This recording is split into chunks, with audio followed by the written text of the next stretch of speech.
নমস্কাৰ মই আপোনাক পুনৰবাৰ মোৰ অন্য এটা ভিডিঅ'লৈ স্বাগতম জনাইছোঁ। এয়া ৰাতিপুৱাৰ দৃশ্য। মা আৰু দেউতা দুইজনে ওলাইছে আমাৰ ঘৰৰ ওচৰতে অনুষ্ঠিত হোৱা ৰাসলীলা উদযাপনৰ বাবে আৰু এয়া সোণালী জয়ন্তী বৰ্ষৰ বাবে 3দিনীয়া কাৰ্যসূচী হাতত লোৱা হৈছে।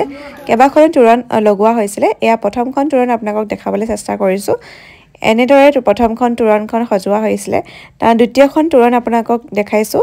এয়া দ্বিতীয়খন তোৰণ আৰু আজি প্ৰথম দিনা প্ৰথম কাৰ্যসূচী আছিলে ধৰ্মধ্বজা উত্তোলন আৰু এই ধৰ্মধ্বজা উত্তোলনত প্ৰায় 50খন ধৰ্মধ্বজা লগোৱা হৈছিলে আৰু অঞ্চলটো বয়োজ্যেষ্ঠ আৰু বিশিষ্ট লোকসকলে আজি এই ধৰ্মধ্বজা উত্তোলন কৰিব। ইতিমধ্যে আমি যিসকল সন্মানীয় ব্যক্তিক অংশগ্ৰহণ কৰিবৰ কাৰণে আমন্ত্ৰণ জনাইছিলোঁ তেখেতলোক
আজি আমি এই মূল ধৰ্মধ্বজা উত্তোলনৰ কাৰণে আগবাঢ়িছোঁ।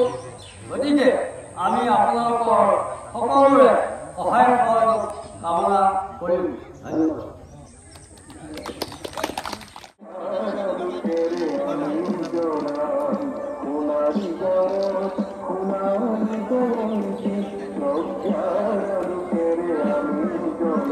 ঢোল খোল বজাই দিব লাগিছিল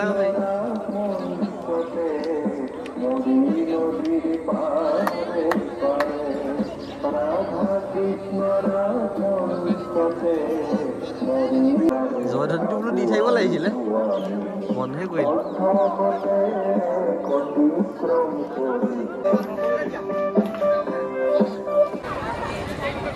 এয়া আমাৰ ভাগৱত ভ্ৰমণ আৰু সাংস্কৃতিক শোভাযাত্ৰাৰ অনুষ্ঠানৰ যা যোগাৰ চলি আছে।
বঢ়িয়া বঢ়িয়া। এয়া আপোনালোকে দেখিবলৈ পাইছে ভাগৱত ভৱন আৰু সাংস্কৃতিক শোভাযাত্ৰা আৰু আপোনালোকে ভিডিঅ'বোৰ চাইতো অনুমান কৰিব পাৰিছে আজি সাংস্কৃতিক শোভাযাত্ৰাৰ বিষয়ে আৰু এয়া আমাৰ ঘৰৰ ওচৰৰ খুৰী দুগৰাকী অলপ ভিডিঅ'ত দেখাই দিছোঁ এয়া মানুহজনৰ ভাগিনে আৰু মোৰো ভাগিনে হ'ব আৰু এইফালে মানুহজন পুৰা খোল বজোৱাত লাগি আছে আচলতে মই নবোৱাৰী হিচাপে এনেকুৱা ধৰণৰ অনুষ্ঠানত উপস্থিত হ'বলৈ পাই নিজকে সঁচাকৈ বহুত সুখী অনুভৱ কৰিছোঁ আৰু এইফালে আমাৰ কইনা দৰাকো আপোনালোকক এবাৰ দেখাই দিছোঁ এয়া আমাৰ অসমীয়া বিবাহৰ ওপৰত আছিলে আৰু এইফালে দৰা এইফালে কইনা দৰাৰ বন্ধুৱেক আৰু কইনাৰ সখীয়েক আমি এতিয়া গোটেইখিনি এনেকৈ গৈ আছোঁ আৰু পূৰ্ণগতিত চলি আছে আমাৰ প্ৰায় 10 কিলোমিটাৰ প্ৰায় 10 কিলোমিটাৰ আমি পদযাত্ৰা কৰিম ইয়াৰ আমাৰ দীপজ্যোতি তাত আছে আমাৰ প্ৰায় সহযোগী হিচাপে আজি আমাৰ সোণালী জয়ন্তী বৰ্ষ উদযাপন কৰিবলৈ লৈছোঁ আৰু যিখিনি ৰাইজৰ সহযোগিতা পাইছোঁ আমি আনন্দিত হৈছোঁ আৰু সেইকাৰণে সকলোকে আমাৰ এই সোণাৰী গাঁৱৰ ৰাস যি উৎসৱ আছে সকলোকে নিমন্ত্ৰণ জনাইছোঁ সকলো আহক আৰু আমাৰ লগত সহযোগ কৰক ধন্যবাদ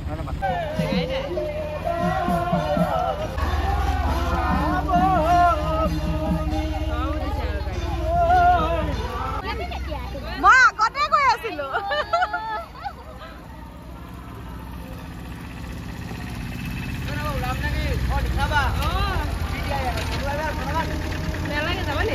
যাম যাম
শোভাযাত্ৰাৰ আমি প্ৰায় 10 কিলোমিটাৰ ওপৰত খোজ কাঢ়িছিলোঁ ৰাতিলৈ আছিলে ৰাসলীলা সেয়া আপোনালোকক মিনি ব্লগত অলপকৈ দেখাবলৈ চেষ্টা কৰিছিলোঁ আৰু তাৰ পাছদিনাখনৰ প্ৰগ্ৰেম আছিলে মানে অনুষ্ঠান আছিলে দিহানাম পৰিৱেশন আৰু মা আৰু মই দুইগৰাকীয়ে আমি অংশগ্ৰহণ কৰিছিলোঁ আৰু মা বাৰু অনুশীলনলৈ আহি আছিলে কিন্তু মই একেবাৰে সময় দিব পৰা নাছিলোঁ আৰু এয়া প্ৰথম মোৰ আছিলে দিহানাম পৰিৱেশন আগতে মই কেতিয়াও দিহানাম গাই পোৱা নাই এয়া প্ৰথম অভিজ্ঞতা আছিলে ভাবিলোঁ সেইকাৰণে আপোনালোকৰ লগত শ্বেয়াৰ কৰোঁ বুলি আৰু এই দিহানাম ফাকে আমাক শিকাইছিলে শ্ৰদ্ধাৰ দিহা সম্ৰাট কমলা গগৈ ডাঙৰীয়ে আৰু কেনেকুৱা হৈছে আপোনালোকৰ সন্মুখলৈ আগবঢ়াই দিছোঁ অলপমান আপোনালোকে চাই কমেণ্টত জনাব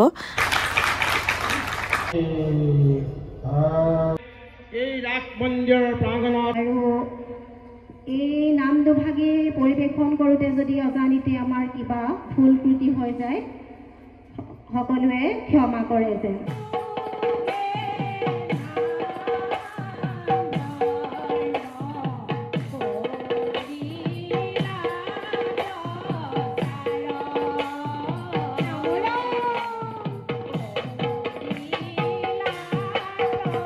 ভৈলা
দিহানাম পৰিৱেশন কৰাৰ বাবে আমি দুয়োগৰাকীয়ে প্ৰমাণ পত্ৰও পালোঁ আজিলৈ আহিছোঁ পুনৰ লগ পাম